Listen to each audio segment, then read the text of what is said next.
Hey guys, what is up? Millsbury is finally back. I just stopped making videos because I kind of ran out of stuff to talk about. So I thought, well, what if I just started this top 10 list series? I know a lot of people do this, but it's just something easy to do and it gets my own opinions out about stuff. I mean, that's what I've basically been doing with Late Nights with Milner anyways, right? Just basically an opinion-based show. So, let's start a new show that's opinion-based and even more variety. Like a top 10 list series. Now, what many of you may not know about me is that I am a sucker for theme parks. More specifically, Disney theme parks. I am personally a Disney freak. Like my shirt says, eat, sleep, Disney. That is my life. I know so much about the theme parks at Disney that I thought, well, maybe I should start out with that. So, I'm going to start out with a top 10 list of Magic Kingdom attractions. Now, please keep in mind, this list is completely opinion-based. You may leave your opinions down in the comments below, but the following list is strictly my opinions for personal reasons. Starting with number 10. I'm going to start with the Haunted Mansion. This is something you cannot find at any other theme park in the world. Unless you go to the other 4 or 5 Disney theme parks. But this ride is specifically made for Disney. I mean, there is not a single haunted house ride that can be compared to this haunted house ride. Now note that it's not supposed to be scary. It's more supposed to be humor styled. More supposed to be funny. It's not supposed to actually scare you. It's the actual storyline that's very interesting. And I won't give any spoilers on the storyline, you can figure that out for yourself. But the actual ride is just freaking awesome.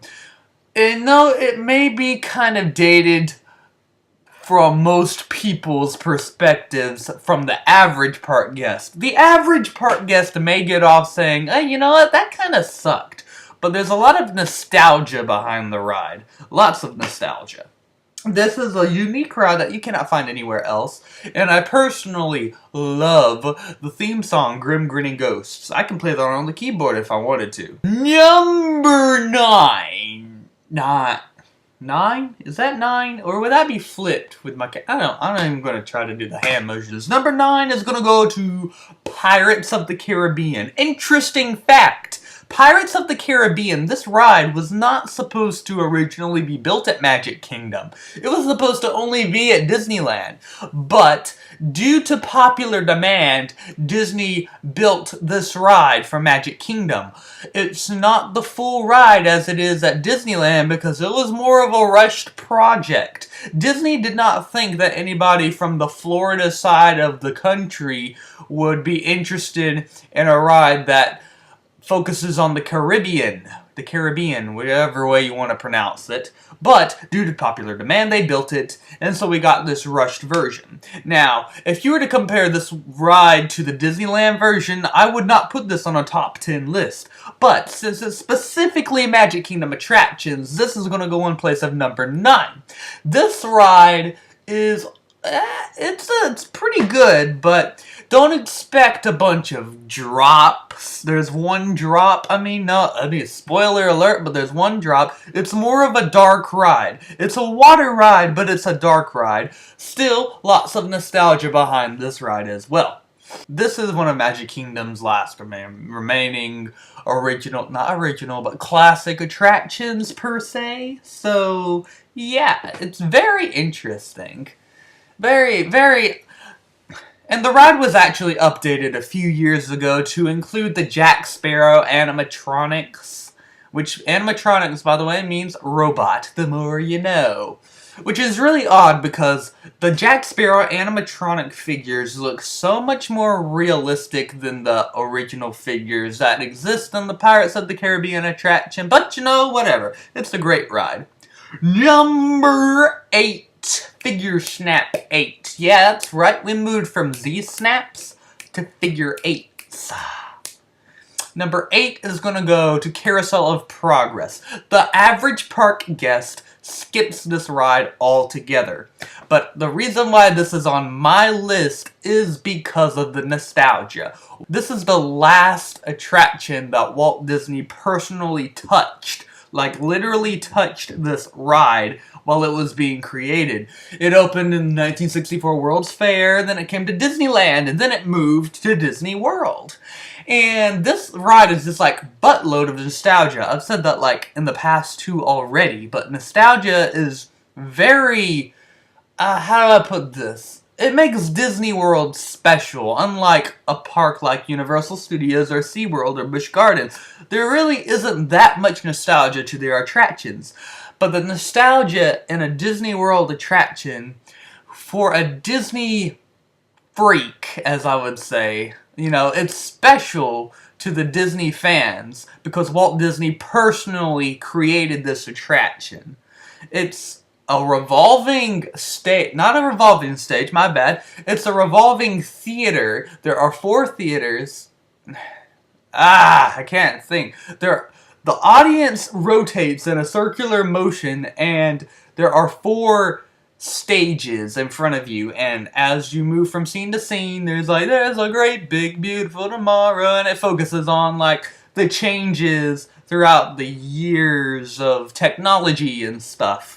The thing about this is, the reason why it's not popular is, I'm guessing, there's a lot of reasons. Number 1, it might be the actual attraction name itself. It doesn't really appeal to that many people. I mean, like, when you think of Space Mountain or Splash Mountain, you immediately think there's going to be some kind of thrill or something that's going to be awesome. When you hear Carousel of Progress, the average park guest will probably think, oh my gosh, that's probably just going to be like an educational attraction. It's gonna be so boring. And you know what? To most people, it actually is. But me personally, I love this attraction. And by the way, it smells really good. Like the mold. That sounds really weird.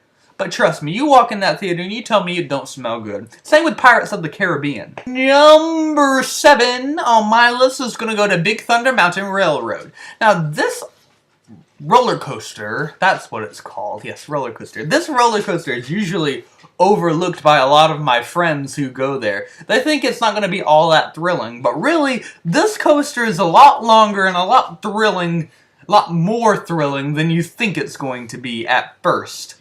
When you walk on, you're like, oh, this is going to be a normal train roller coaster, you know, this is going to be average. Kind of is, but it exceeds your expectations, and apparently it's still very popular because it gets a lot of crowds in. So, it gives a decent thrill. It's like one of Disney's best coasters. And, fun fact, this coaster was specifically designed for lightning to strike around it. Kinda freaky, ain't it? Number 6 on my list is going to go to Mickey's PhilharMagic. This is a 3D experience. Yeah, I know people consider it 4D, but I consider it 3D. A 3D experience in Fantasyland. Sorry, I got coughs. This is a 3D experience in Fantasyland. It's a film, but it's very awesome because it's about Donald Duck kind of stealing Mickey Mouse's magic hat, and then everything like goes pew! And yeah, that made sense, didn't it? And there's like all these scenes from Disney movies like Aladdin, Lion King, other movies like, oh, even the Sorcerer's Apprentice scene from Fantasia. It's like, I don't know. It's like a collage of some of the best Disney films in one, put in a very neat way. It's really awesome. Most people overlook this attraction or show or movie, whatever you want to call it, as well. And I personally believe that this is a must-see on any Disney trip, especially since you don't even have to wait that long for the attraction. Just walk on. It's so good, and you don't even have to wait. Like, what's the point?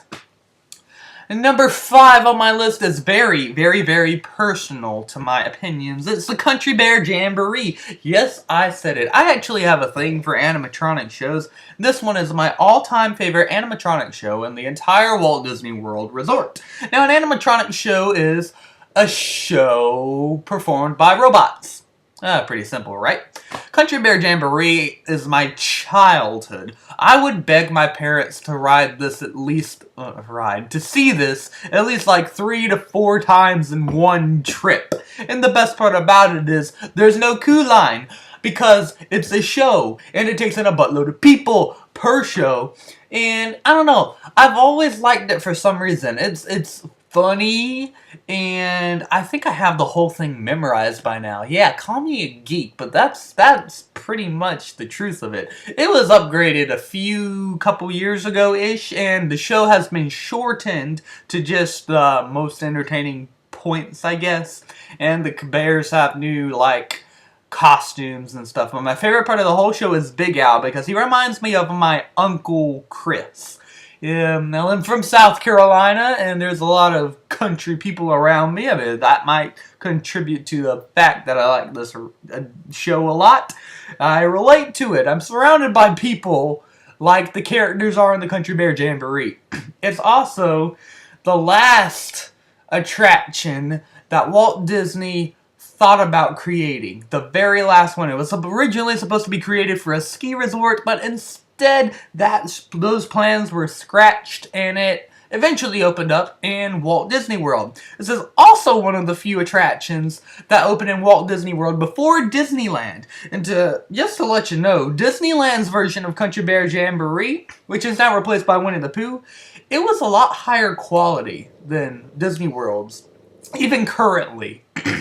I think the quality of the animatronics are going down a bit, which is why maybe people think it's not that impressive. Most people don't think robots are impressive anymore anyway, so now we're switching over to screen effects, which is fine. I mean, you gotta update with the flow, but there's something to be said about the classic attractions. Another thing to be noted is that Tokyo Disneyland's version of this attraction, they have 3 different shows that revolve each season, and theirs is just phenomenal compared to Disney World's. Disney, y'all need to upgrade. Y'all need to do a serious upgrade to this attraction. Maybe pay more attention to the animatronic figures. Make them a lot more lifelike. Just replace them if you have to. You have the money. Number 4. Another personal opinion one goes to Tomorrowland Transit Authority People Mover. Yeah, it's a pretty long name for a ride. Basically, a people watch ride. It even goes inside of Space Mountain. Not like you can see much or anything, but you can hear the coaster. And when the lights are on, you can see the entire attraction. It's pretty neat. But it's a relaxing way to get out of the crowd. There's never a line for it. It's just pure relaxation, basically. It never stops. My dog is dying. And yeah, that's why this is ranked so high. I personally like it. I've ridden this a maximum of 5 times without having to get off of the ride. The cast member let me stay on the ride without getting off. That's how amazing this ride is to me. And it's also very comfortable, especially if you can put your feet up against on the seat in front of you. Just saying. Number 3 is obviously going to go to Space Mountain, one of the best roller coasters in the history of theme parks. I only say that because it's a completely pitch black dark, and you got all this space stuff around you. The queue line itself is freaking amazing. You feel like you're actually walking in space the way it's designed. Like, literally, it like has this slant. Yeah, oh my gosh, it feels so weird when you're actually waiting in the queue line. And if it's like back to the entrance, I'd actually recommend not going on it because this line goes on forever, just to let you know. But when it's a 5-minute wait, it's a long time to walk to that ride, but it is totally worth it. It's like the best thrill ride in the world. You know what? It doesn't even go that fast.